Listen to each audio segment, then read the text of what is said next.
min fadail jama'ah anna fi as-saff al-awwal fadlan 'azima. Law 'alimahu an-nas laqtatalu alaih. Pada salat jamaah itu fadilahnya tidak hanya pada 27 derajat, tapi ada keutamaan di dalam berjamaah itu shaf pertama. Tapi ini kita harus tahu diri ya, jangan shaf pertama di belakang imam, kecuali ente orangnya bisa gantiin imam. Ya, ini langsung di belakang imam, padahal kita bukan orang yang berhak menggantikan imam. Ya, yang berhak menggantikan imam ya orang-orang masjid sendiri, yang mereka sudah bertugas, atau ulama atau kiai yang alim ya, yang afqah. Kita baru mengerti bab shaf pertama utama, terus langsung di belakang imam, itu konyol ya. Sampingnya, di kanannya atau samping kirinya. Seandainya ya manusia tahu apa yang ada pada shaf pertama, laqtatalu alaih, mereka akan saling berkelahi. Ini kalau terjemahan santri saling bunuh-bunuhan, itu nggak benar Kiai. Itu terjemahannya salah. Laqtatalu alaih, mereka akan berkelahi untuk berebut shaf pertama. Ya. Shaf pertama itu nanti dibagi lagi, tapi belum dibahas di sini. Yang paling afdal pertama kanan, lalu baru kiri. Ya. Kalau shaf pertama penuh kanan, ya baru kita isi yang kiri. Jangan kemudian kanan semua, jadi shaf 1, 2, 3 kanan semua.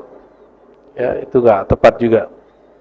Fa'an Abi Hurairah, dari Sayyidina Abu Hurairah, sahabat yang hafal 5.000 hadis, hanya 3,5 tahun ngaji kepada Rasulullah, tapi dia fokus. Allah berkahi sepanjang hayatnya dan sampai hari ini jadi simbol Imamul Muhaddisin. Jadi imam ahli hadis kalangan sahabat itu Abu Hurairah. Hadisnya paling banyak, melebihi banyaknya hadis Aisyah, Anas ya, yang merupakan orang dalamnya Nabi ya. Nah, Sayyidina Abu Hurairah ini mengatakan Nabi SAW pernah bersabda, "Lau ya'lamun nas ma fin nida'i was saffil awal." Seandainya orang tahu apa rahasia pada keutamaan azan dan shaf pertama, semalam yajidu, lalu mereka tidak kebagian jatah, illa ayastahimu alaih, mereka akan mengundi, maka mereka akan siap diundi atau ngantri. Mereka akan siap untuk ngantri. Seperti orang yang ingin masuk sekolahnya kiai ini ada ngantri. Ya, dan mereka siap untuk ngantri. Walau ya'lamuna ma fit tahjir lastabaqu ilaih. Seandainya mereka tahu apa yang ada pada tahjir ya, mereka akan berlomba kepadanya. Lau ya'lamuna ma fil atamah, jika mereka tahu apa yang pada atamah dan subuh, la atauhuma walau habba, mereka akan mendatanginya meskipun mereka merangkak. Ya, atamah itu salat isya ya.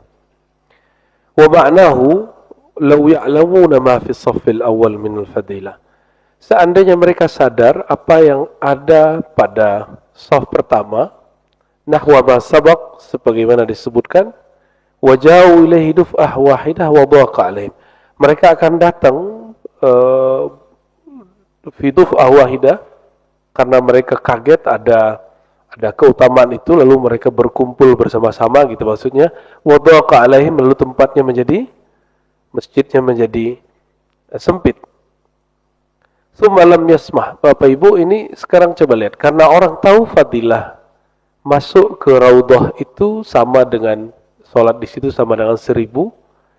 Hari ini kita menyaksikan setiap hari, bahkan tengah malam, 24 jam tidak ada hentinya kecuali jam sholat. Semua orang antri, benar nggak? Kira-kira seperti itu. Seandainya orang nih tahu rahasia shaf pertama, mereka akan antri di luar. Cuma mau dapat shaf pertama. Tapi ingat, jangan di belakang imam, ya. Wa qawluhu law ya'lamuna fit tahjir, adapun makna tahjir yaitu at-tabkir ila shalah, yaitu menyegerakan berangkat sebelum waktu salat itu datang. Jadi dalam riwayat Bukhari dan Muslim, Abdullah bin Umar itu cerita sebelum maghrib itu sahabat sudah punya kapling tempat-tempat di masjid. Tapi mereka tidak ada yang berani duduk fi babi Abi Bakar wa Umar wa Utsman wa Ali. Fi bab, di bab, maksudnya di tempat duduknya Abu Bakar, Umar, Utsman dan Ali. Nggak ada yang berani. Orang kalau bilang, itu tempat duduknya Abu Bakar, ente jangan duduk di situ. Itu orang dalamnya Nabi. Jangan berani duduk di situ. Mereka takzim. Kenapa? Mereka guru. Mereka adalah muallim. Duduk di tempat muallim itu makruh. Ya, duduk di tempat muallim makruh. Jadi kecuali ngambil berkah. Ngambil berkah sebentar terus pergi, boleh. Ya, namanya tabarruk, mengambil berkah.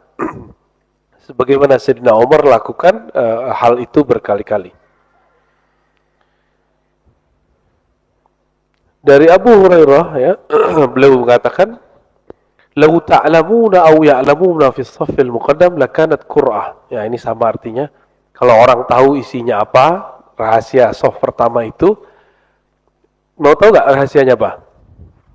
Nah, ya, di saf pertama itu malaikat-malaikat rahmat sudah duluan. Ya, jadi di setiap orang duduk, apalagi yang di bagian kanan, itu rahmat Allah kepadanya. Tapi jika tidak, baru kemudian kiri, itu pun ada malaikat yang khas. Tetap semuanya ada malaikatnya.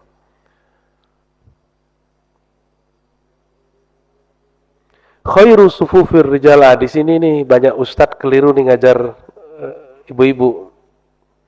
Tengkar ibu-ibu di belakang. Khairu sufufir rijal awwaluha. Coba ilustrasi dulu. Di zaman Nabi tidak ada pembatas saf. Oke? Sudah paham? Tidak ada pembatas saf. Maka pembatas saf bagian dari bid'ah. Dan bid'ahnya hasanah. Bid'ahnya hasanah. Jadi kalau orang menolak ada bid'ah hasanah, dia harus bongkar itu pembatas-pembatas tirai. Ya, tidak pernah ada di zaman Nabi. Oh, ini kan ada maslahat ya. Maslahat itu dalil. Kan orang yang mengingkari adanya bid'ah hasanah tidak menerima kita berdalil dengan maslahat. Kok giliran sekarang nggak cocok sama dia jadikan maslahat sebagai dalil. Atau saddu zari'ah. Saddu zari'ah itu juga dalil tapi tidak disepakati. Ya, maka berdalil dengan itu menjadikan barangnya menjadi bid'ah hasanah. Oke. Artinya kalau orang dulu begini jumpa pengajian atau nama Nabi, jarak dengan perempuan laki-laki tidak ada pembatas. Sudah terbayang? Nah, maka Nabi berkalam. Khairu sufufir rijal awwaluha. Sebaik-baik saf laki-laki, nah ini dari tinjauan ikhtilat. Tinjauan interaksi antara lawan jenis. Maka sebaik-baik saf laki-laki yang paling depan, karena dia paling jauh dari perempuan. Dan ini juga dalil bahwa perempuan betul-betul tidak pernah absen dari masjid. Ini juga dalil bahwa perempuan tidak pernah dilarang Nabi ke masjid. Ya, terus kenapa ada orang melarang perempuan ke masjid? Ya, itu aneh. Wa syarruha akhiruha, dan seburuk-buruk safnya paling belakang, karena nanti kalau sudah belakang dia merasa dilihat-lihat oleh mbak-mbak, tete-tete, itu ibu-ibu, ya, betul ya, itu bersedia. Pengalaman dia berarti. Wa khairu sufufin nisa, sebaik-baik saf perempuan, nah dari safnya perempuan itu yang paling bagus di belakangnya. Tapi yang paling paling bagus di belakangnya, yang paling buruk di depannya. Tapi ingat, ini baik bagus di sini bukan baik bagus dalam pengertian fikih. Ini bab fadilah. Maka buruk di situ syarruhu khairun. Syarruhu hasanun. Buruknya di sini itu pasti bagus. Nah, ini yang nggak paham dengan bahasa kerohanian Rasulullah. Ketika disebut syarrun, seburuk-buruk saf. Oh, berarti kalau saf dulunya di situ kita orang terburuk dong? Bukan. Kalau emang bagiannya cuma di situ ya sudah. Orangnya tidak buruk, tapi soft posisi kamu tidak bagus. Tidak terlalu bagus gitu. Nah, maka saya katakan syarruhu hasanun. Meskipun saf belakang itu buruk, tapi buruknya masih bagus. Kenapa? Dia sholatnya di masjid. Dia sholatnya nah, ada safnya, ada buat saf juga, tapi di rumah sendiri-sendiri. Gak nyambung sama imam, sama makmum. Nah, bagaimana statusnya hari ini? Dengan adanya saf laki perempuan dibagi dan dipisah dengan tirai, apakah kalimat khair dan syar, baik dan buruk di sini masih relevan? Dia tidak relevan lagi. Maka dia kembali kepada makna bebasnya, bahwa ada malaikat di saf pertama, bukan karena interaksi laki-laki dan perempuan. Jadi ada dua alasan kenapa saf di depan itu baik. Pertama karena malaikatnya, yang kedua karena interaksi dengan lawan jenis. Tapi ketika ini sudah teratasi, dia kembali ke makna awalnya. Jadi meskipun di belakang tetap baik. Jadi ibu jangan tengkar ya, kamu di depan gitu ya. Saya maunya di belakang. Ya begitu. Jadi kalau saf perempuan itu isinya di belakang dulu, baru depannya begitu. Jangan kesemangatan di depan. Ibu-ibu ini pasti pengen ke depan juga, Kiai. Cuma yang ketar-ketir bapak-bapak ini. Karena pandangan ibu-ibu itu bagi bapak itu spesial, Pak ya. Sebagaimana bapak itu spesial bagi ibu.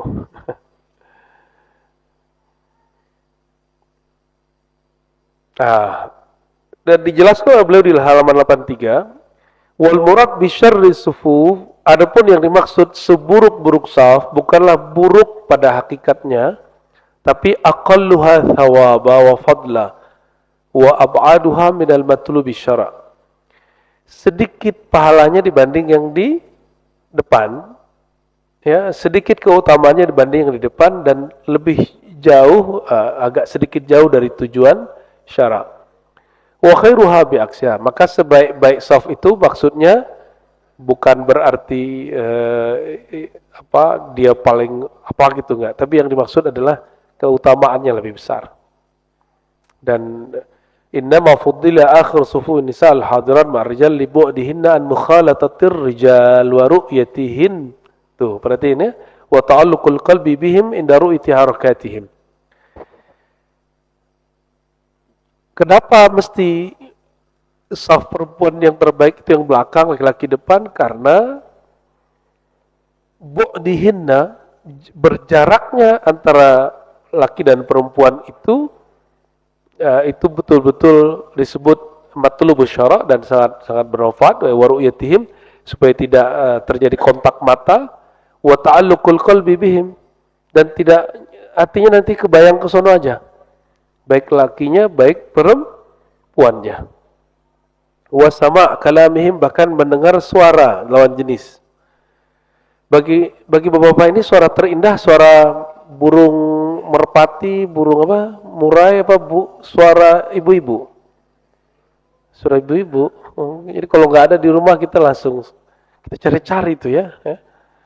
Bapak-bapak itu sama ya. Iya, Pak. Sama semua nih, kiai juga sama. Padahal kiai loh ya. Sawaun, sama aja. Wa zumma awwalu sufufihinna li aksi dzalik ya. Artinya hampir sama.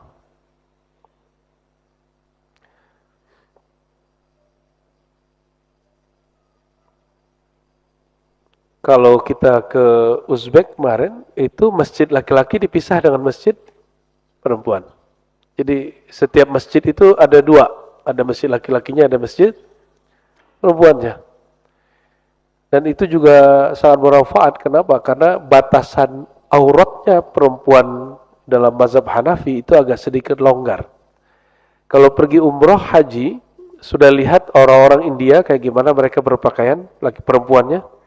Mereka sangat rileks sekali ya. Jadi cuma tempel doang gitu. Kayak kita selendang orang-orang dulu. apa kerudung ya, kerudung orang dulu.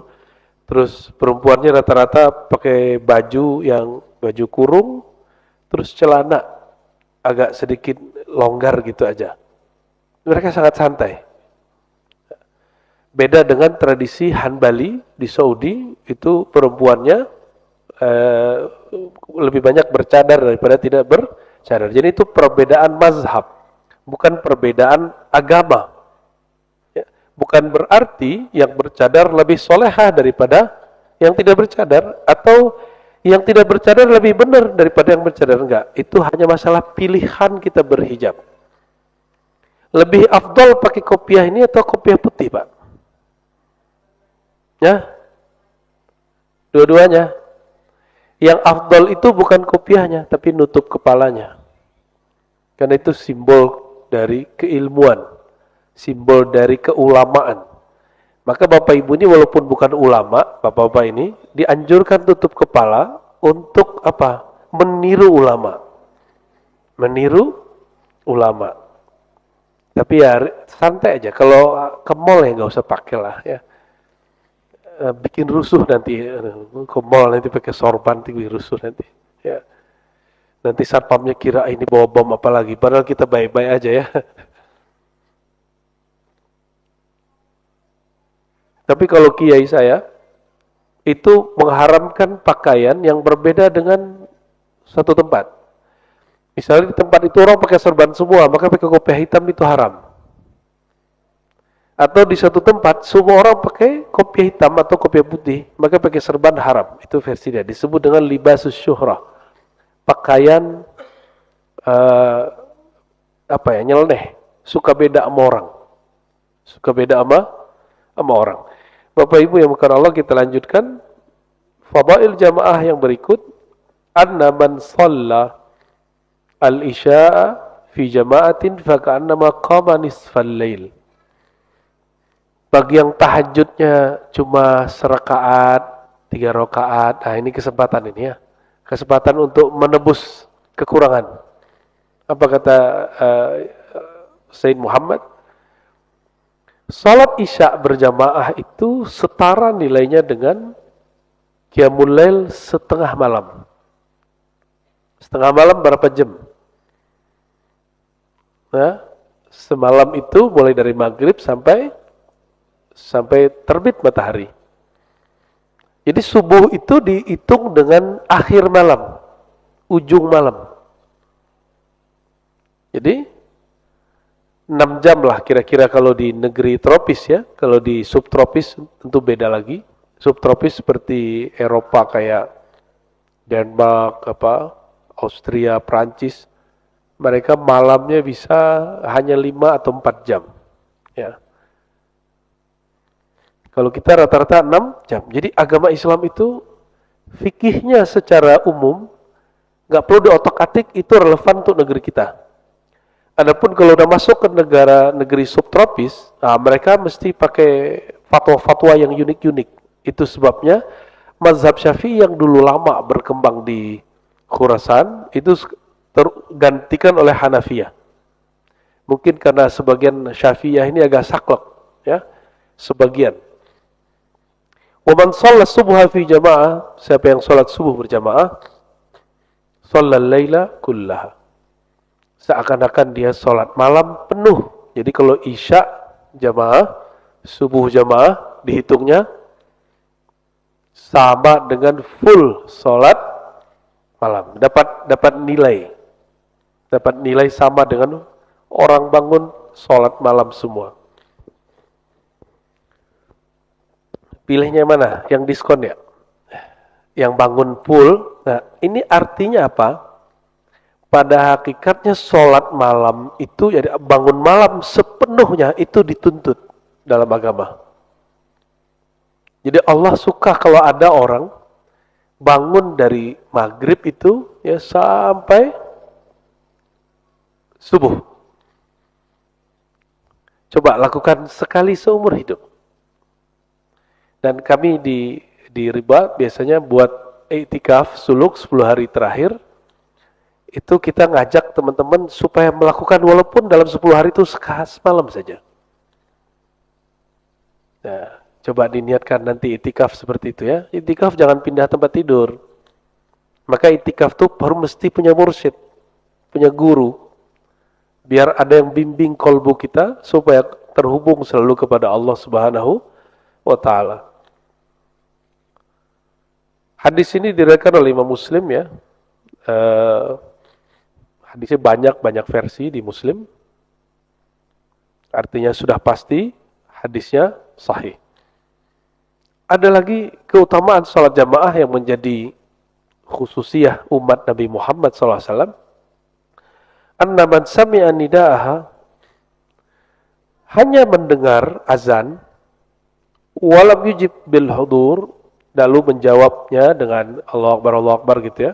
Tapi tidak sempat hadir di masjid, wal musyarakah, ya, tidak sempat bergabung, ma'akhuluwihi minal a'dzar, ya, dengan tidak adanya uzur, maka salatnya tidak disebut batal, hanya kurang sempurna. Fa inna salatahu naqisah, salatnya tidak sempurna. Nah, ini juga bantahan bagi orang yang bilang kalau salat sendiri di rumah itu tidak sah, itu nggak benar ya. Jadi salat sendiri itu tetap sah tapi tidak sempurna. Kalau kita kerja, ada gajinya yang sempurna, ada gajinya setengah, pilih mana? Ya, kalau kerja begitu, giliran sholat, ya begitu ya.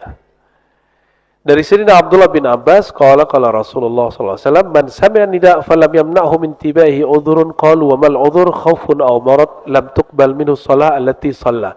Cuma hadis ini ya tidak sampai derajat sahih li zatihi. Ya.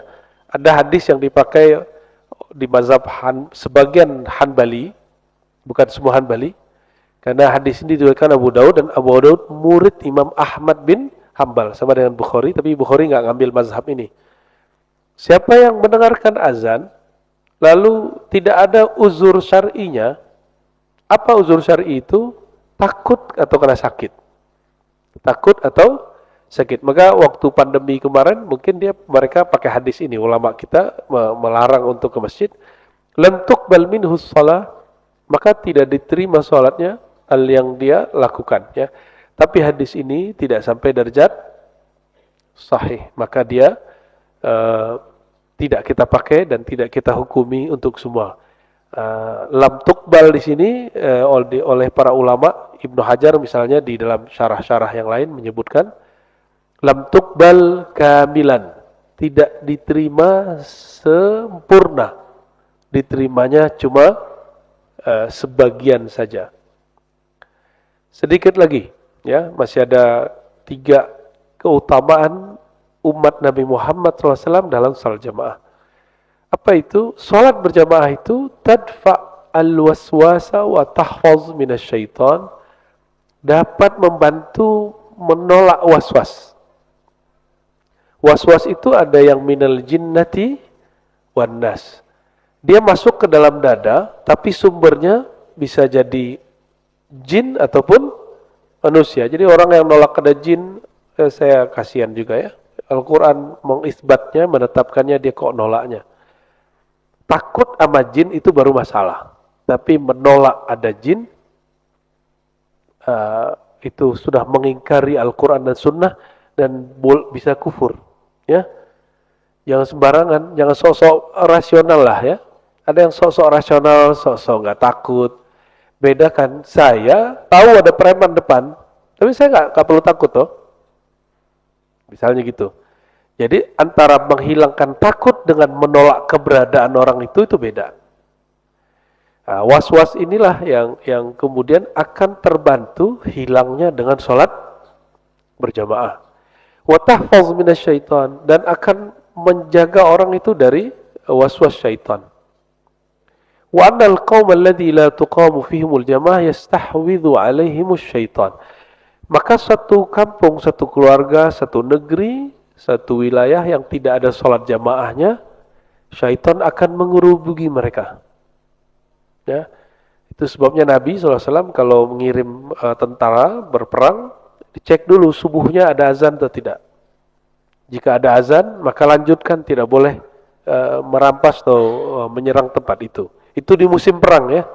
Ini jangan disamakan. Nabi itu hanya membolehkan orang membunuh itu di musim perang.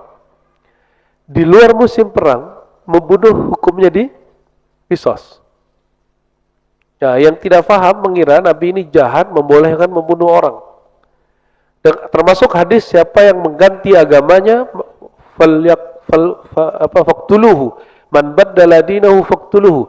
Siapa yang mengganti agamanya murtad maka bunuhlah. Itu di musim perang. Dia lagi perang terus dia murtad, itu orang wajib bisa dibunuh. Itu bab perang. Kalau perang bunuh-bunuhan biasa nggak?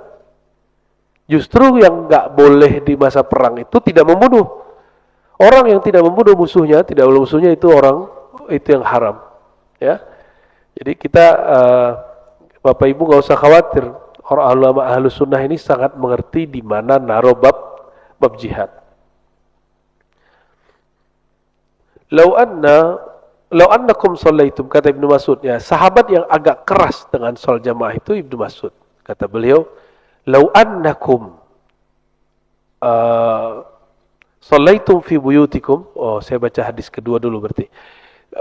Seandainya kamu sholat di rumahmu, kama yusalla hadzal mutakhallaf fi baitihi, sebagaimana sholatnya orang yang meninggalkan jamaah ini di rumahnya, la taraktum sunnata nabikum, kalian akan meninggalkan sunnah nabi kalian. Walau taraktum sunnata nabikum la dhalaltum, kalau kalian sudah mulai meninggalkan sunnah, khawatir nanti akan terbiasa lalu dhalaltum, kalian tersesat. Ya, bukan berarti orang enggak sholat jamaah sesat. Ya, dhalaltum itu bisa berarti kalian tidak dapat keberkahannya. Ini banyak dapat hadis ini lalu kemudian dia katakan yang enggak sholat jamaah dolal, sesat. Nah, itu enggak nyambung juga. Hadis yang berikutnya hadis Abu Darda, wa min salatin fi qaryah, tidaklah ada 3 orang di satu kampung, wala badawin atau di luar kota, wala tuqamu fihi musalla, tapi mereka tidak mendirikan salat jamaah, illa qad istahwaza alaihimus syaitan. Syaitan akan mengganggu mereka bertiga. Itu sebabnya tempat begitu akan tengkar. Nah, ini tips. Kalau tengkar nih di rumah, ajak sholat jamaah. Ya. Beres itu langsung tuh. Insya Allah. Maka orang tua mungkin marah-marah mulu sama anak kesal mulu sama bapaknya, sama anaknya, segala macam. Itu dibuat sholat jamaah sesekali. Ya, selebihnya di masjid. Selebihnya di masjid atau di musola terdekat. Yang ada azan. Nah, saya di sini ada berdasarkan hadis-hadis ini, Bapak Ibu, di manakah diadakan sholat jamaah? Di tempat yang ada azannya. Berarti nggak mesti masjid, bisa jadi langgar, surau atau zawiyah ya. Walau taraktum sunnatan nabikum, bukan. Fa'alikum bil jamaah, riwayat berikut, hendaklah kalian jaga berjamaah, fa inna ma ya'kulu dhi'bu minal ghanamil qasiyah, yang dimangsa oleh singa itu hanya domba yang sendiri.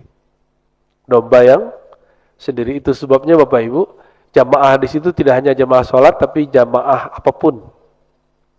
Kalau kita ngaji, berilmu, berthariqah, bermazhab, itu sebenarnya untuk menjaga jamaah.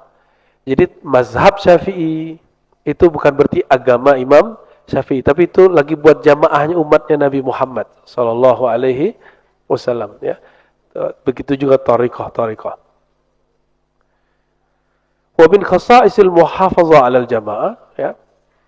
Salah satu keutamaan umat Nabi Muhammad SAW dalam menjaga sholat jamaah adalah alamatul iman wal muwasalah ma'allah. Wah, ini sisi spiritualnya, tasawufnya di sini. Tanda iman itu ada di orang mau berjamaah. Wal muwasalah ma'allah, dan dia akan terkoneksi dengan Allah Subhanahu wa ta'ala. Wa fi tarkiha wal i'rad anha suratun min suratil jafa wal kufur wan nifaq. Dan meninggalkannya itu adalah satu bagian dari bentuk kekufuran, bahkan kemunafikan ya. Di sini ada kalimat muwasalah ma'allah, berarti berjamaah itu Itu cara wusul paling cepat. Cara wusul paling cepat. Coba rasain zikir sendiri di rumah sama zikir jamaah di majelis. Beda nggak? Beda. Kalau di majelis kita bisa sejam, 2 jam. Kalau di rumah 5 menit sudah gelisah, sudah mulai cari handphone. Ya, kalau nggak boleh setel, apalagi kalau zikirannya di kamar yang ada TV-nya. Ya, belum nyampe 100, udah ngelirik TV. Ya.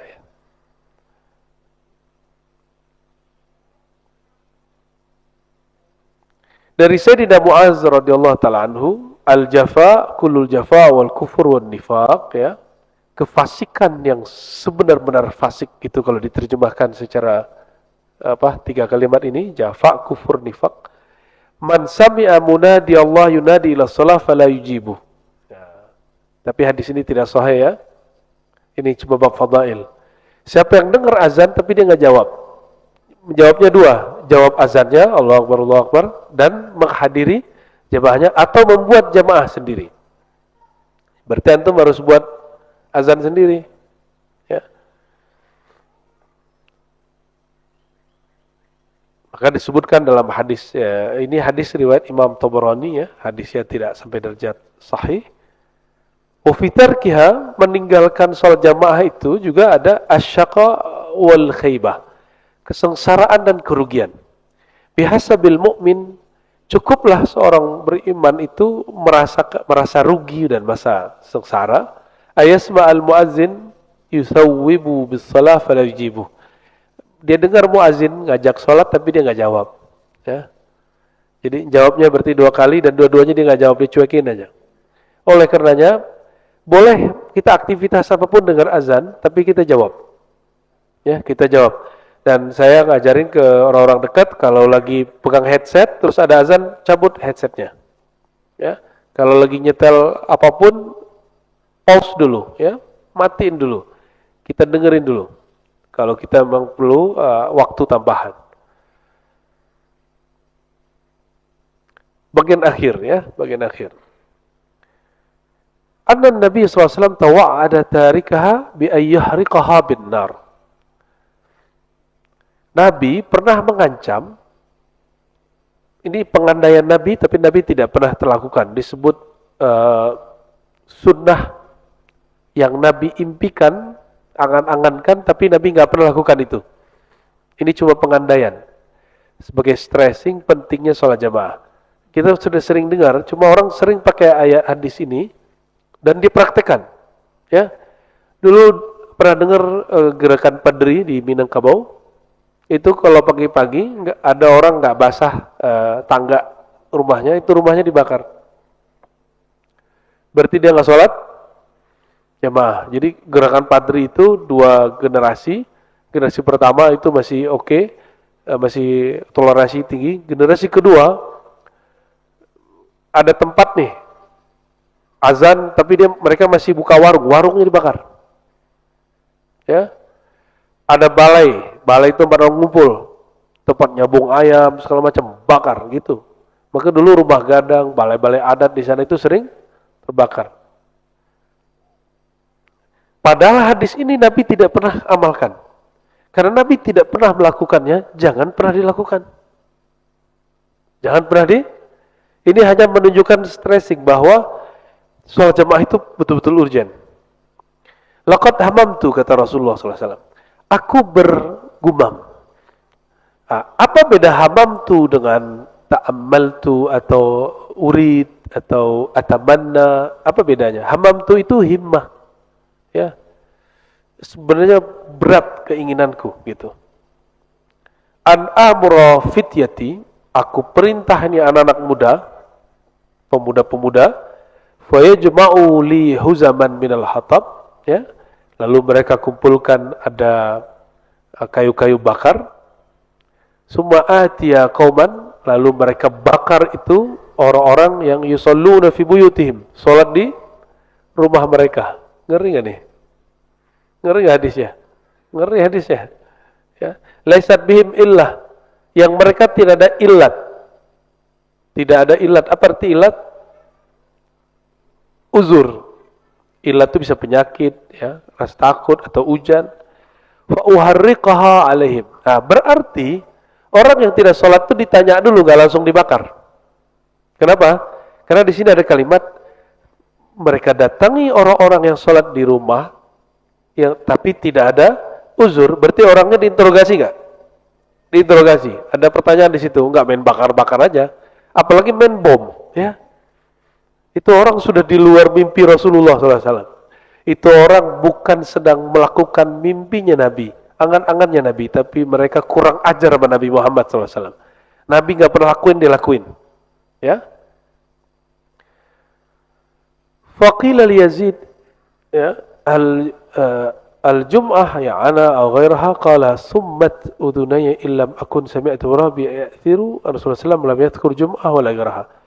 Jadi sahabat nih Yazid murid sahabat bertanya, namanya Yazid, apakah itu sholat Jumat? Enggak, katanya. Itu sholat biasa. Sholat biasa. Wa yakfi anna ibna ummi maktum wa huwa a'ma. Bahkan cukuplah dalil ibnu ummi maktum itu orang buta. Tapi dengar azan, Nabi haruskan dia pergi ke masjid. Harusnya bukan wajib, ya. Nabi haruskan dia ke masjid. Ya. Qultu ya Rasulullah, aku bertanya, wahai Rasulullah, ana dharirun syasi'ud dar wa li qa'idun la yulayimuni fa hal tajidu li rukhsatan an usalli fi baiti? Qala atasma'un nida? Qala na'am. Qala ma ajidu laka rukhsah. Ya.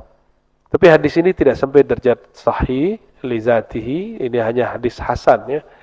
Jadi Ibnu Maktum mengatakan, ya Rasulullah, saya ini buta. Apakah dapat rukhsah salat di rumah? Terus Nabi tanya, kamu masih dengar azan nggak? Ya. Oh, nggak ada rukhsah bagimu. Ya. Tapi saya mencurigai hadis ini bermasalah. Masa orang buta nggak ada dapat rukhsah? Ya.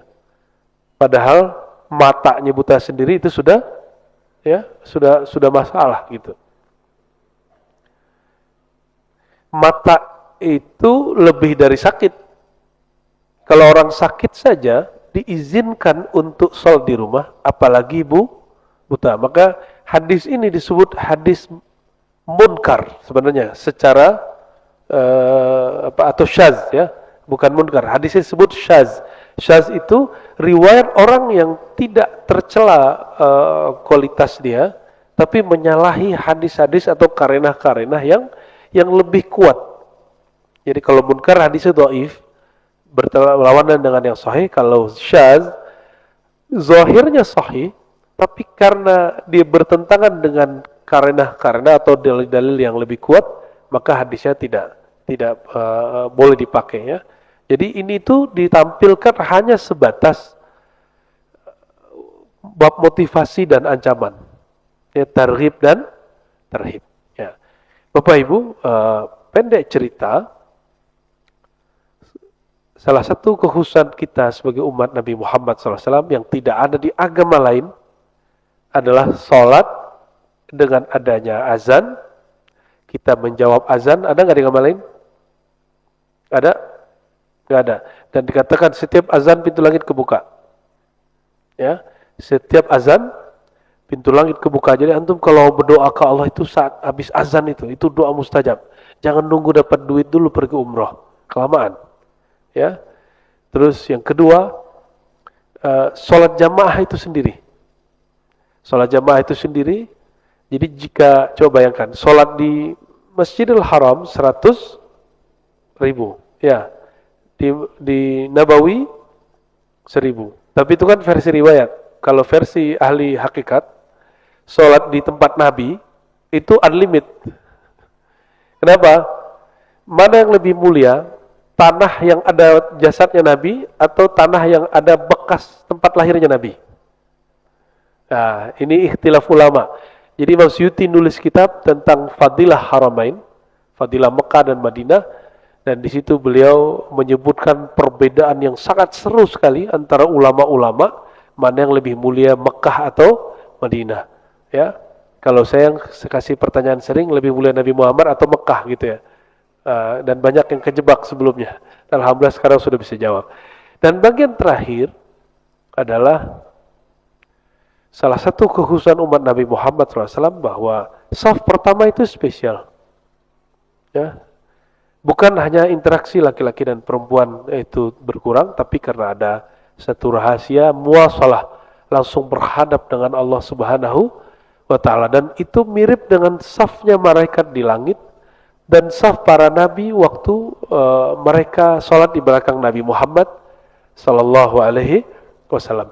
Semoga majelis kita ini, kajian Al-Khasa'is Al-Ummah Al-Muhammadiyah ini Allah berkahi, dan kita tambah senang, tambah ridho, tambah bahagia, tambah percaya diri menjadi umat Nabi Muhammad sallallahu alaihi wasallam. Hal yang sederhana tapi beliau sebutkan. Nanti di bagian-bagian belakang ada lagi yang lebih seru lagi. Semoga bulan depan tidak ada halangan, insya Allah. Tapi nggak tahu, saya lagi umrah bagaimana tuh. Mungkin pulang duluan ya.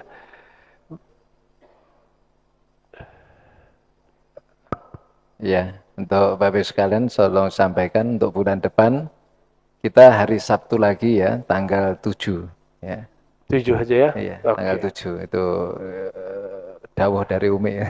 Ya, iya betul. Baik. Jadi untuk bulan Februari hari Sabtu lagi tanggal 7. 7. Mungkin karena nanti malam Buya ini akan segera berangkat lagi terbang. Ini Pontianak. Doa saja Buya. Iya. Baik. Baik. Ya. Nggak ada pertanyaan kan? Oke, satu deh. Sebentar. Ya. Baik, coba yang kenceng. Ada dua ini bisa. Yang pertama, kalau kita berikan kesempatan soft terdepan itu kepada orang lain, apa kita tetap dapat pahalanya atau tidak? Terus yang kedua, gimana hukumnya kalau orang sampai melewati pundak orang-orang karena dia pengen cepat-cepat langkain gitu kalau. Baik, Terus bagus. lihat itu kalau Jumatan gitu. Ya. Bagaimana di dalam syariat orang-orang yang ngasih kesempatan orang lain untuk duluan maju ke saf pertama? Kalau bahasa saya itu namanya bodoh. Kalau bahasa kita. Tapi kalau bahasa kaidah fikihnya lebih soft. Itsal qurbi makruhun. Ada gitu ya? Mendahulukan orang lain untuk mendapatkan kesempatan beramal yang terbaik itu makruh, dibenci Allah. Itu ada kaidahnya dalam fikih. Kalau disebut qawaid fikihiyah berdasarkan hadis-hadis Nabi yang tadi. Ya. Itu orang kalau tahu rahasianya apa, laqtatalu alaih, mereka akan berkelahi. Lo kita kok kasih, itu namanya apa? Bodoh. Kalau bahasa Gus Miftah itu GOBLOK. Iya, jangan dibaca Pak. Ya, yang kedua tadi bagaimana dengan orang yang suka melangkahi? Ya, itulah kebodohan kedua. Jadi kita nih boleh berangan-angan dapat fadilah, tapi fadilah itu kan sifatnya personal. Orang yang berakal, mukmin yang berakal dan berhati bersih, dia akan merenung. Kalau saya melangkahi orang, ingin dapat satu fadilah, tapi saya ganggu orang, itu fadilahnya dapat nggak? Nggak dapat. Oleh karenanya ulama ijma sepakat itu makruh. Bukan hanya ulama Ahlussunnah dari kalangan 4 mazhab, bahkan dari kalangan Salafi sendiri seperti Bin Baz itu mengatakan tuh nggak boleh. Bin Baz ini imamnya Salafi, dia mengatakan nggak boleh Pak, walaupun pelakunya banyak Salafi, ya, karena mereka nggak baca aja majuk fatwanya. Kan lebih sering kita baca majuk fatwanya Ibnu Taimiyah, kitab Muhammad Wahab, Utsaimin, Bin Baz daripada mereka sendiri. Kita lebih sering baca ya, karena kita pengen tahu deh ajaran imamnya apa sih gitu ya. Dan sehingga kita juga bagian dari mereka dulu, dan kemudian tersadarkan kembali, ada yang lebih alim di atas orang alim, ada yang lebih luas di atas orang yang saklek, bahkan yang tidak oke, ya. Cukup. Nah, ini mau nanya mulu yang Pak dosen ini, ya. Ya. Assalamualaikum Buya, Pak Kiai, Assalamualaikum. terima kasih. Kalau lagi sholat kadang-kadang di sebelah kita ngantuk, kita yang menguap, terus mulutnya itu menutup, tangannya ini menutup mulutnya gitu. Kadang sampai 2 kali 3 kali nih, hukumnya gimana? Terus kadang-kadang setelah selesai sholat kan ngajakin salaman gitu ya. Kadang-kadang saya kalau dekat orang seperti itu buru-buru Assalamualaikum, Assalamualaikum, saya pindah gitu karena takut diajak salaman karena tangannya bekas nutup, menguap gitu. Ini gimana Pak Kiai? Ya, makasih Pak Kiai. Tangan orang sholat itu berkah, Pak. Ya. Tangan orang sholat itu berkah. Ya, Imam Sya'roni itu ngambil berkah dari santrinya karena dilihat santrinya itu ngaji, tangannya ikut tunduk. Itu kalau santrinya ngambil berkah dari dia niat ngambil berkah dari santri. Jadi kalau kita ngelihat ada orang yang nguap terus kita jijik sama mulutnya, itu kurang pas itu, ya. Salaman aja, ya, nggak ada masalah, ya. Terus ada adab kalau kita nguap itu kan karena oksigen kita kurang, dan itu normal. Tapi dalam riwayat disebutkan Nabi Muhammad tidak pernah menguap. Kenapa beliau tidak pernah kekurangan oksigen? Itu sebabnya Nabi itu sehat sekali. Nabi itu suka gerak, suka olahraga. Kalau kita ini suka mager, malas gerak, sehingga oksigen kita nggak ngalir kemana-mana. Jadi itu akibatnya kalau lagi sholat terus nguap. Itu bukan setan, ya. Itu bukan setan. Itu khurafat yang mengatakan nguap itu syaitan. Ya. Ya, mohon maaf ya. Cukup. Pengajian bawah udah mulai. Oke, baik. Allahumma sholli ala sayyidina Muhammad. Assalamualaikum warahmatullahi wabarakatuh.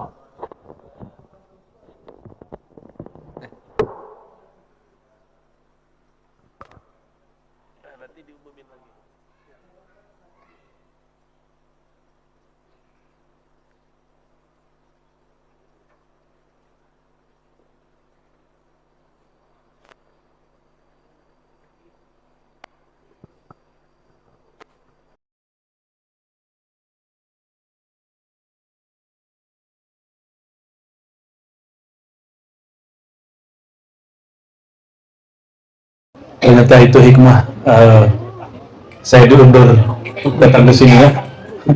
Harusnya saya ke sini Senin pekan lalu, tapi alhamdulillah Allah takdirkan suruh istirahat dulu, ya. Dan ini nikmat, ternyata ada hikmahnya, jumpa dengan orang-orang yang akan berjumpa dengan tempat yang dulu baginda Nabi Muhammad SAW hidup di situ. Karena mau berangkat umroh, kita kasih inti-intinya aja, ya. Kalau sholat itu ayatnya gimana? Aqimis sholata lidzikri, surat Toha. Dirikanlah sholat, itu terjemahan lama. Kalau terjemahan sekarangnya, aqim itu berusahalah engkau menyempurnakan sholatmu lidzikri, untuk mengenang aku, mengingat aku. Ada yang ingat Allah nggak? Kita ingat sesuatu yang kita pernah jumpa dan kita kenal. Jumpa nggak kenal, nggak ingat juga. Berapa orang yang kita jumpai di pasar, di bandara, di kampung, di kota, kalau tidak kenal kita nggak ingat. Dan Allah tidak mungkin menyuruh sesuatu yang tidak jelas. Pasti Allah menyuruh sesuatu yang sudah jelas. Yang sudah jelas kita pernah jumpa, yang sudah jelas kita pernah kenal kepadanya. Dan ia mengatakan, innani anallah. Kalau kamu lupa kepadaku, akulah Allah. La ilaha illa ana. Secara harfiah, la ilaha, tiada yang disembah, tiada yang berhak disembah, tiada Tuhan illallah, kecuali Allah. Itu namanya hakikat. berhakikat nggak cukup, mesti bersyariat. Aqimis salata lidzikri. Maka jika engkau telah kenal aku, bangunlah hubungan kepadaku, mendekatlah kepadaku. Bagaimana caranya? Aqimis salata. Maka sempurnakan, usahakan menyempurnakan salat. Jadi saya tidak menerjemahkan aqim itu sekedar mendirikan, karena orang Indonesia hari ini kata berdiri itu dianggapnya berdiri pakai kaki. Padahal dalam bahasa Melayu lama, aqim itu usaha artinya. Qiyam itu bukan berdiri, artinya usaha. Berusahalah engkau melaksanakan salat, maka salat itu usaha. Usaha apa? Lidzikri, untuk mengingat-ingat pertemuan dengan aku. Kita kalau ingat seseorang, ingat namanya, atau ingat sifatnya, atau ingat perbuatannya, bahkan syukur-syukur ingat zatnya. Minimal ingat namanya.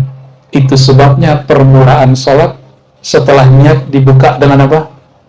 Allahu Akbar. Itu permulaan ingat.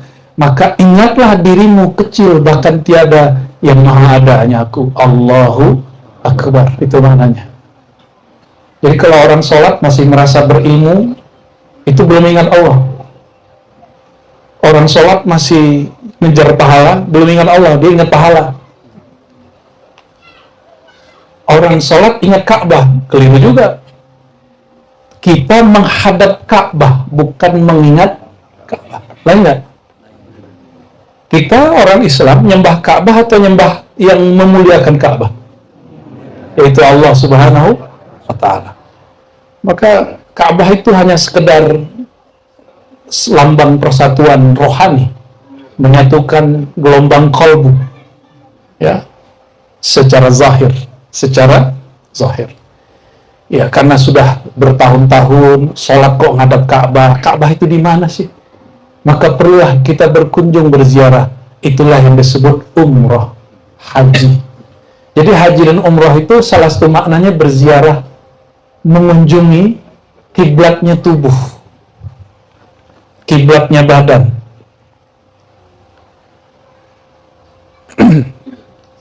Saya mau tanya, Rasulullah SAW pernahkah berkiblat bukan ke Ka'bah? Pernah. Berarti Ka'bah itu boleh ditukar-tukar nggak mau? Ya suka-suka Allah ya. Cuma karena syariatnya sudah selesai, nggak akan ada lagi diganti ke Lombok, nggak bisa. Mentang-mentang di Lombok ada Rinjani gitu ya, nggak bisa. Syariatnya sudah selesai. Al-yauma akmaltu lakum dinakum. Agama sudah selesai, syariat sudah selesai. Yang belum selesai pada diri kita adalah aqimnya. Maka guru saya menerjemahkan aqimis shalah itu ma'rifatilah sholatmu. Ma'rifatmu belum selesai. Syariat sholat sudah selesai. Sholat subuh berapa rakaat? Kalau lagi soleh gitu boleh nggak nambah 3 rakaat? Ya. Kenapa subuh yang lagi seger 2 rakaat, sedangkan zuhur kita lagi capek-capek ngantuk 4 rakaat? Kenapa? Itu urusan kemakrifatan. Orang kalau bangun tidur, maksiatnya sedikit, lalainya tidak banyak, paling lalai asbab tidur. Tapi kalau dari pagi sampai siang, sudah berapa banyak mata ini ternodai? Bukan ternodai, sengaja menodai. Ya, lisan kita nyinggung orang, mata kita jelalatan, pikiran kita nakal, ya, hati kita kemudian berkhayal cinta dunia. Maka penawarnya aqimis shalah li zikri. Tujuannya kan zikri. Supaya zikirnya kuat, maka rakaatnya harus 4. Karena efek noda-noda tadi mesti dirontokkan. 1 rakaat, 2 rakaat, 3 rakaat, 4 rakaat bersih lagi dia. Dan aneh, kok dari zuhur ke asar 4 lagi? Karena waktunya pendek. Karena itu waktu orang tulul amal. Jadi hati-hati ya. Dari zuhur sampai asar itu waktu orang pikiran tulul amal. Apa arti tulul amal? Panjang angan-angan. Ini penyakit yang biasa dikenai sama orang-orang kayak dia nih. Artis-artis, penyanyi-penyanyi, bahkan ustadz yang artis, termasuk yang ngurusin Sama aja. Hubbud dunya wa tulul amal, hati-hati. Maka saya pesan benar ke Bang Haji ini, Bang Haji Sofat. Bang, saya tahu ini bisnis banyak duitnya, tapi coba doa jadi khidmat hamba-hamba Allah, menunaikan cintanya kepada Allah. Maka saya kaget kemarin pas haji nggak jelas plus apa itu ya? Angkanya nggak jelas itu ya. Tapi karena mungkin kemakan omongan kita ya, akhirnya berangkatin aja. Kalau teman kita yang di Jakarta ngambilnya 3 kali, ini nggak ngambil, kayaknya minus itu. Minus itu, meningkat ya. Nah itu. Tapi insya Allah kalau itu dikerjakan, berkahnya tiada habis. Karena kata Imam Malik, Imam Madinah, gelar beliau Imam Darul Hijrah. Apa kata beliau? Wa ma lillahi baqiya. Satu karya, satu aktivitas, satu program yang dibuat karena Allah, maka Allah kekalkan dengan bakoknya, kekalnya Allah Subhanahu wa ta'ala. Ya, maka saya doakan ya, kalau memang diniatkan untuk berdakwah syiar, saya doakan semoga Safa Haramain Allah besarkan, Allah berkati ya. Amin ya rabbal alamin. Ya, saya lihat nih tuan guru ini kan dari dulu ngaji Kitabul Hajj, Kitabul Umrah, bab haji umrah, tapi belum pernah ke sana. Mengejar haji umrah tapi nggak ke sana kan aneh. Ya. Dan alhamdulillah itu niatkan. Itu doa Imam Abdul Hasan Syazili. Dalam Hizbul Bar beliau berdoa, ya Allah, jadikan aku orang yang menjadi wasilah kekasih-kekasih Engkau mendapatkan rezeki. Itu doa Imam Abdul Hasan Syazili. Abdul Hasan Syazili ini bukan orang sembarangan. Ini wali Allah, pencetus Thariqah Syadziliyah. Salah satu thariqah terbesar di dunia, Thariqah Syadziliyah. Cabangnya banyak. Cabangnya nanti ada Idrisiyah, ada bahkan Tijaniyah, ya. Tapi kemudian thariqah-thariqah itu sudah berdiri sendiri.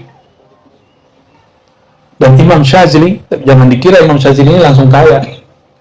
Imam Syazili ini tiap tahun haji. Mursyid, kiai, tuan guru tiap tahun haji. Dari mana duitnya?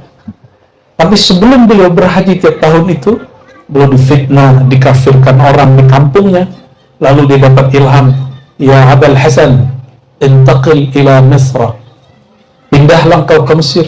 Maka dia pindah dari Aljazair, dia pindah ke Alexandria. Udah ke Alexandria, Bang Haji. Wah, semoga nanti ada program haji umroh plus Mesir. Ya, nanti ziarah ke murid beliau Ibnu Athaillah Sakandari di Mesir. Ziarah juga ke muridnya langsung, namanya Abul Abbas Al-Mursi, pengarang Hikam tuh Hikam Athaillah. Itu gurunya itu di Alexandria, namanya Abul Abbas Al-Mursi. Abul Abbas Al-Mursi ini tuan guru Tarekat Syaziliyah generasi kedua. Beliau ditanya sama muridnya, sama temennya, ente kok gak punya buku sih, gak punya karya? Apa kata dia? Karyaku adalah murid-muridku. Dan benar, murid dia yang paling oke, namanya Ibnu Athaillah Sakandari. Semua bukunya, buku Ibnu Athaillah adalah isi qalbu Abul Abbas Al-Mursi. Dan sampai hari ini kita menikmati kajian hikam, benar ya? Salah satu zikir pagi sore yang saya ajarkan, Astagfirullah 100, La ilaha illallah 100, Salawat 100, Subhanallah bihamdi, Subhanallah 100, itu zikirnya dulu. Zikir Imam Syazili. Ya. Oke, kembali ke yang tadi. Jadi sholat niatnya apa? Aqimis sholata fi zikri. Jadi kenapa sholat bilangan jadi panjang? Karena supaya zikirnya utuh. Karena gangguan kita di luar sholat sangat luar biasa. Nah, nanti cek gangguan di luar sholat itu kuat, lagi sholat mikirnya macam-macam. Jadi cek, mau ustadz nggak ustadz sama aja. Kiai itu kadang lebih gak khusyuk daripada orang awam. Ya, apalagi khotib ya. Khotib itu kalau mau ceramah, mau khotbah, kadang dia lagi sholat tuh nyiapin bahan. Ya. Habis khotbah masih kepikiran apa yang dikhotbahi. Padahal lagi sholat, nggak ingat Allah dia. Tuh, ini pengalaman dulu sebelum belajar tasawuf. Ya. Maka kasihan sama orang yang mengharamkan tasawuf. Ya. Orang yang mengharamkan tasawuf, dunia luar sholat akan mempengaruhi sholat. Tapi kalau dia bertasawuf, suara kolbu, nur sholat dia akan mempengaruhi luar sholat dia. Dalilnya apa? Hadis Nabi SAW. As-salatu nurun. Sholat itu cahaya. Itu dalam ilmu hakikat. Jadi ada hakikat, ada ma'rifat. Dalam ma'rifat, as-salatu bukan sholat artinya. Sholawat. Sholawat itu nur.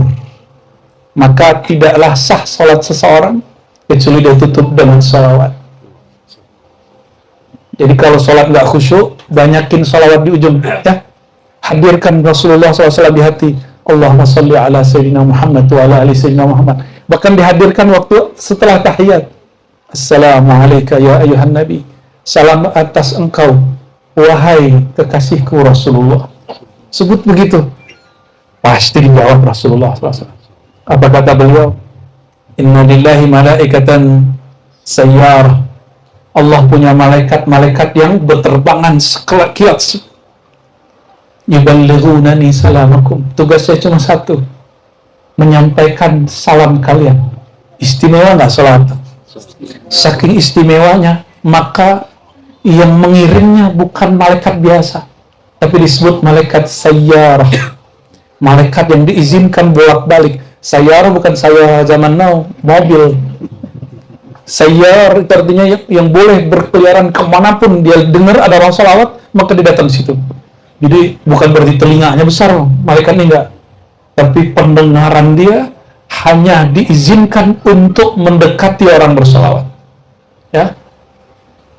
Karena saya dengar nanti berangkatnya pas bulan Maulid nih, nyampe di Madinah, jangan kurang salawatnya dari 1000 setiap hari. Khusus sama Bang Haji 70.000 lah. Sampai pulang ya. Harus lebih kenceng salawatnya. Salawatnya apa? Terserah, Allahumma sholli ala Muhammad wa ala Muhammad atau sallallahu ala Muhammad atau salawat yang lain. Masa kita kalah sama orang-orang lain? Ya. Kalau salat aqimis salat li dzikri, maka umroh dan haji apa? Wa atimmul hajja wal umrata lillah. Ini lebih spesial. Kalau salat li zikri, haji umroh untuk yang punya nama zikir itu lillah. Salat untuk mengingat aku, tapi kalau haji umroh untukku, gitu kalimatnya. Mirip-mirip puasa kan? Asyamu li wa ana ajizi bih. Puasa itu untukku. Sama ini, kalau itu hadis qudsi, ini Quran. Wa atimmul hajja, dan berusahalah engkau menyempurnakan haji dan umrah. Maka jangan main-main umrah, serius umrahnya. Karena lafaznya gimana? Atimmu, sempurnakan, bagus-baguskan, baik-baikkan bacaannya, baik-baikkan hatinya, yang dipandang Allah hati, ya. Bukan nanti baju apa, kain ihramnya mereknya apa enggak ngaruh itu. Ya, kan ada juga yang gengsi, wah Bang Haji nih pakai kain umrah murah ini ya. Nah, nggak penting. Yang penting itu nggak berjahit. Kenapa? Salah satu tamamul haji wal umrah, kesempurnaan haji umrah, ketika orang memulai ihram, dia memulai dengan pakaian yang tidak berjahit. Karena jahit itu simbol dari nilai. Kalau pakaian tak berjahit berarti pakaian yang tak bernilai. Kalau Bapak Ibu ke Majestic Jakarta, itu jahit mulai dari 300 sampai 3 jutaan ada, bahkan lebih. Satu baju 3 juta, gimana ceritanya tuh? Baju dijahit 3 juta. Kainnya nggak tahu tuh harga berapa tuh Bang Iwan. Pernah kesana nggak? Pernah. Berapa bayarnya? Kainnya sih nggak mahal banget. Ya, pas jahitnya? Jahitnya mahal. Segituannya? Sejutaan gitu ya? Iya, kisarannya. Kurang-kurang lebih lah. Maka jahitan itu penting sekali. Kita kalau pakai baju berjahit, pedenya bukan main. Nah, sekarang merasa pede dengan pakaian zahir itu ditanggalkan. Tanggalkan pangkatmu. Ya, ada kawan kita pangkatnya tinggi. Saya keceplosan pas haji. Maaf Bang, itu bintang turunin dulu ya. Tapi alhamdulillah itu ngefek benar katanya.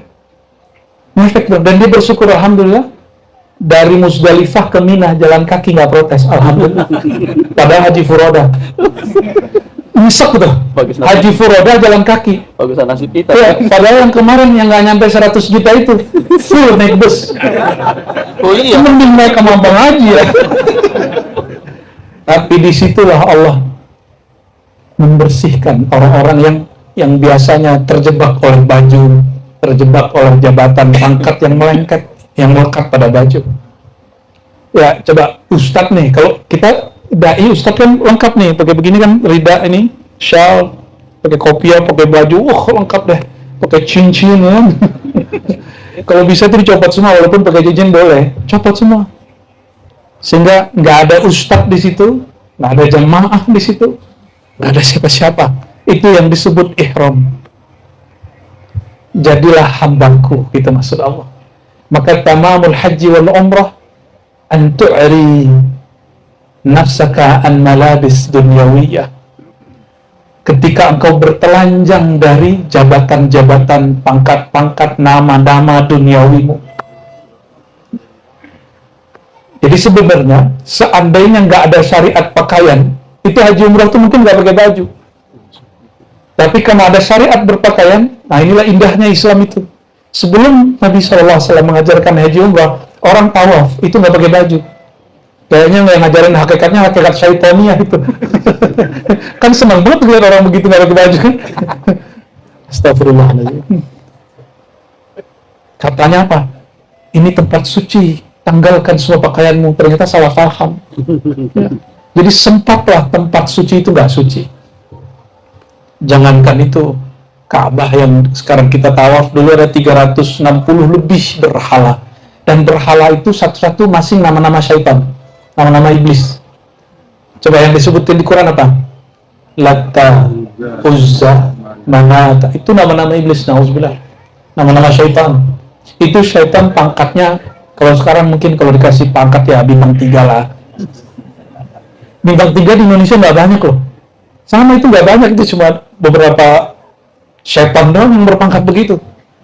Dan mereka divisualkan dalam bentuk berhala dan disembah, orang tawaf di situ.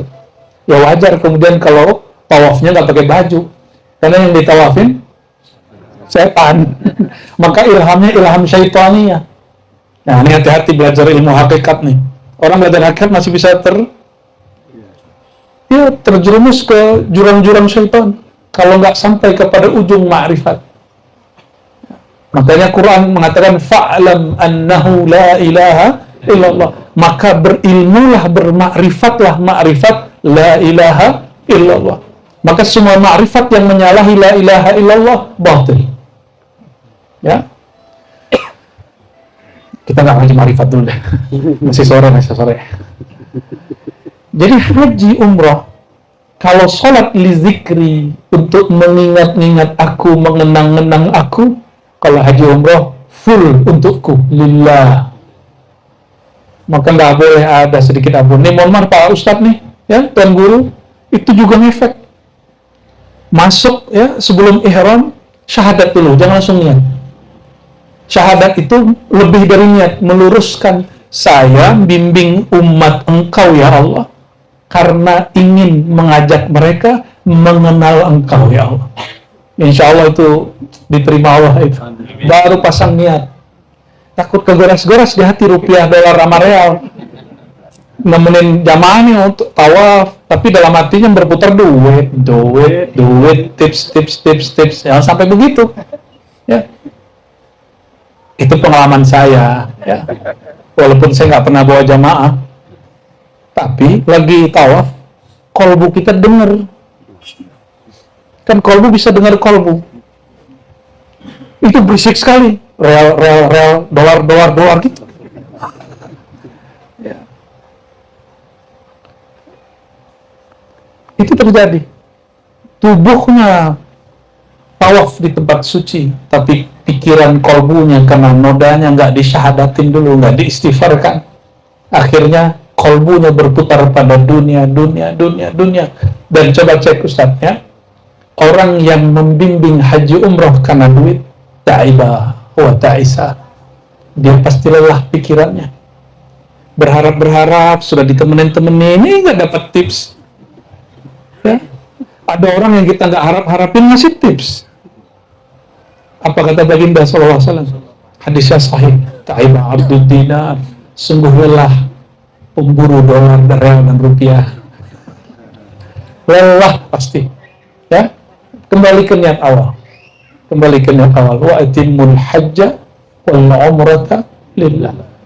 Sempurnakan haji umrahmu dengan menanggalkan keakuanmu, menanggalkan sifat-sifat cinta duniamu. Betul kita butuh duit, perlu duit, betul. Tapi jangan kemudian kita menjadi hamba duit. Ya. Siapa sih nggak senang dikasih duit? Senang dikasih duit, Bang? Senang. Ya. Tapi ketika hati udah nyangkut, rasakan tersiksa. Maka kalau boleh kita sebut as-sa'adul ibad, orang yang paling bahagia, ya, orang yang paling kuat mentalak dunia di kolbunya. Kalau dunia di kolbu harus talak 3, nggak boleh talak 1, ntar berujuk lagi dia. Berapa kali talaknya? Talak 3. Lo kan terus bisa kawin lagi, itu lagi cerita tuh. Emang kita berusaha terus, nggak boleh. Inilah alasannya kenapa sholat tuh bilangannya banyak. Karena dia sempat masuk, hajar lagi ya. Nah, dan betapa ya miris kita melihat musim haji, bahkan musim-musim umroh. Semuanya serba duit. Ya, Bang Haji sangat paham maksud saya. Semuanya serba duit. Bahkan orang Arab itu sendiri yang mainin. Orang kita ikut-ikutan. Ya mau gimana lagi? Mau masuk ke Raudhah sekarang? Bayar nggak? Bayar. Nggak bisa daftar online, bisa daftar offline. Berapa? 50 real. Tuh. Kata teman saya, Bang Ustadz, ya, dia bilang gitu sama kita ya. Di sini itu the king of Saudi bukan Raja Salman, kata. Ente nanti kena penjara. Bukan, the king of Saudi is real.